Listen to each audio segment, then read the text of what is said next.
Hi friends, എല്ലാവർക്കും നമസ്കാരം. അപ്പോൾ ഇന്ന് വഴുതനങ്ങ വെച്ചിട്ടുള്ള ഒരു അടിപൊളി ഡിഷാണ് കേട്ടോ കാണിക്കുന്നത്. ഇത് ചപ്പാത്തിക്കൊപ്പം ചോറിനൊപ്പമൊക്കെ കഴിക്കാൻ നല്ല സൂപ്പർ കോമ്പിനേഷനാണ്. അപ്പോൾ ഈ വഴുതനങ്ങ വറുത്തത് തൈര് കറിയിൽ എങ്ങനെയാണ് ഉണ്ടാക്കുന്നതെന്ന് നമുക്കൊന്ന് കണ്ടു നോക്കാം. അപ്പോൾ അതിനു മുന്നേ നിങ്ങൾ ആദ്യമായിട്ടാണ് നമ്മുടെ ചാനൽ കാണുന്നതെങ്കിൽ ഒന്ന് സബ്സ്ക്രൈബ് ചെയ്യാനൊന്നും മറക്കണ്ട. അപ്പോൾ ഇതാ ഇതുപോലെ 2 വഴുതനങ്ങയാണ് എടുത്തിരിക്കുന്നത്. ഈ ഒരു വലുപ്പത്തിലുള്ള 2 വഴുതനങ്ങയാണ് കേട്ടോ. എന്നിട്ട് അത് മുറിച്ചിട്ട് വലിയ ചതുര കഷ്ണങ്ങളാക്കിയിട്ട് വെള്ളത്തിലേക്ക് ഇടുക. വെള്ളത്തിലിട്ടിട്ട് നന്നായിട്ടൊന്ന് കഴുകിയെടുക്കണം. കാരണം അതിലൊരു കട്ടുണ്ടായിരിക്കും വഴുതനയ്ക്ക്. അത് പോകാൻ വേണ്ടിയിട്ട് 2-3 പ്രാവശ്യം ഒന്ന് നന്നായിട്ട് കഴുകിയെടുക്കുക. അപ്പോൾ വഴുതനങ്ങ നന്നായിട്ട് കഴുകിയെടുത്തിട്ടുണ്ട്. ഇനി ഇതിലേക്ക് കുറച്ച് മഞ്ഞൾപ്പൊടി ചേർക്കാം. അതുപോലെ തന്നെ കുറച്ച് ഉപ്പും കൂടി ചേർത്തിട്ട് നന്നായിട്ട് ഒന്ന് മാരിനേറ്റ് ചെയ്തിട്ട് വെക്കണം. ഇത് മഞ്ഞളും ഉപ്പും കൂടി പുരട്ടിയിട്ട് കുറച്ച് സമയം വെച്ചാൽ മതി. അപ്പോൾ അതിലേക്കുള്ള മറ്റുള്ള സാധനങ്ങൾ, അതായത് ഉള്ളി തക്കാളിയൊക്കെ അരിഞ്ഞെടുക്കുന്ന അത്രയും സമയം വഴുതനങ്ങ മസാല പുരട്ടിയിട്ട് വെച്ചാൽ മതി.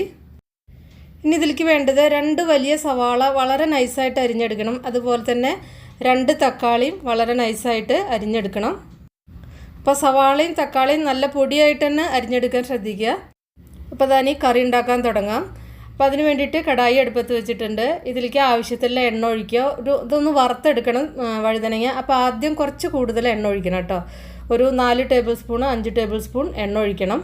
എന്നിട്ട് ഈ വഴുതനങ്ങ ഒന്ന് നന്നായിട്ട് വറുത്ത് കോരിയെടുക്കുക. ഫ്ലെയിം ഒന്ന് കൂട്ടി വെച്ചിട്ട് തന്നെ വറുത്ത് കോരിയെടുക്കാം. അപ്പോൾ വഴുതനങ്ങ ഒരു 80% നന്നായിട്ട് ഇത് വെന്തിരിക്കുക. ആ സമയം കൊണ്ട് വഴുതനങ്ങ വേവാൻ അധികം സമയമൊന്നും വേണ്ടല്ലോ. അപ്പോൾ ഒരുവിധം നന്നായിട്ട് കുക്കാവുന്ന വരെ തന്നെ ഇത് നന്നായിട്ട് ഒന്ന് ഫ്രൈ ചെയ്തെടുക്കുക, അതായത് വറുത്തെടുക്കുക. ഞാനിവിടെ വെളിച്ചെണ്ണയാണ് യൂസ് ചെയ്തിരിക്കുന്നത്. നിങ്ങൾക്ക് റിഫൈൻഡ് ഓയിൽ വേണമെങ്കിൽ അതും യൂസ് ചെയ്യാവുന്നതാണ്. ഇപ്പോൾ ഇതാ വഴുതനങ്ങ നന്നായിട്ട് വറുത്ത് കോരിയെടുത്തു. ഇപ്പോൾ വഴുതനങ്ങ ഏതാണ്ടൊക്കെ വെന്തിരിക്കുന്നു കേട്ടോ, കണ്ടില്ലേ. ഇപ്പോൾ ഈ വഴുതനങ്ങ ഒരു 4 ടേബിൾ സ്പൂണൊക്കെ എണ്ണ ഒഴിച്ചിട്ട് വറുത്തെടുത്താൽ മതിയാവും. ബാക്കി എണ്ണയിൽ തന്നെ ബാക്കി നമുക്ക് കറി ഉണ്ടാക്കാം. എണ്ണ കൂടുതലുണ്ടെങ്കിൽ നിങ്ങൾക്ക് എണ്ണ മാറ്റി വെച്ചിട്ട് കുറച്ച് എണ്ണ ഒഴിച്ചിട്ട് ഉണ്ടാക്കാവുന്നതാണ്. ഇതിലേക്ക് ഒരു 1/2 ടീസ്പൂൺ ചെറിയ ജീരകമാണ് ചേർത്തിരിക്കുന്നത്.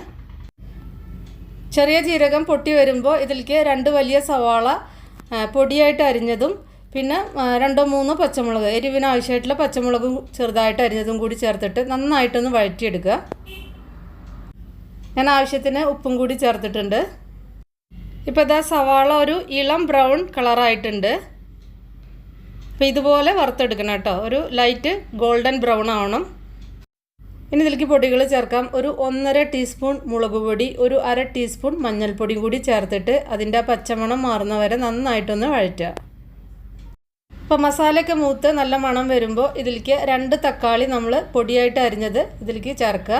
ആവശ്യത്തിന് ഉപ്പും കൂടി വേണമെങ്കിൽ മാത്രം ചേർക്കുക. എന്നിട്ട് തക്കാളിയും കൂടി നന്നായിട്ട് മിക്സ് ചെയ്തിട്ട് വേണമെങ്കിൽ മാത്രം കുറച്ച് ഒരു 2-3 സ്പൂൺ വെള്ളം ഒഴിച്ചിട്ട് ആ തക്കാളി ഒന്ന് വേവാൻ വേണ്ടിയിട്ട് ഒന്ന് അടച്ചു വെച്ചിട്ട് വേവിക്കാം. എന്നിട്ട് നന്നായിട്ട് എണ്ണ തെളിയണം, അതിൻ്റെ ആ പച്ചമണമൊക്കെ മാറിയിട്ട്. തക്കാളി നന്നായിട്ട് വഴന്നു വന്നിട്ടുണ്ട്. അപ്പോൾ എണ്ണ നന്നായിട്ട് തെളിയണം. അപ്പോഴാണ് അതിൻ്റെ ആ പച്ചമണമൊക്കെ മാറിയിട്ട് അതിന് ആ കറക്റ്റ് ഒരു ടേസ്റ്റ് കിട്ടുള്ളൂ. അപ്പോൾ എണ്ണ തെളിയുന്ന വരെ തക്കാളി വഴറ്റണം. അപ്പോൾ ഇതാ തക്കാളിയും സവാളയൊക്കെ നന്നായിട്ട് വഴന്നിട്ട് നന്നായിട്ട് എണ്ണ തെളിഞ്ഞിട്ടുണ്ട്. അപ്പോൾ ഇതിൽ ഇഞ്ചി വെളുത്തുള്ളി ഒന്നും ഇതിൽ ചേർക്കില്ല, അതിൻ്റെ ഒരു ആവശ്യമില്ല. ഇനി അവസാനം ഇതിലേക്ക് ആ വറുത്ത് വെച്ച വഴുതനങ്ങ കൂടി ചേർക്കുക. എന്നിട്ട് നന്നായിട്ട് മിക്സ് ചെയ്യുക. മസാല ഇതിലേക്ക് നന്നായിട്ടൊന്ന് പിടിക്കണം.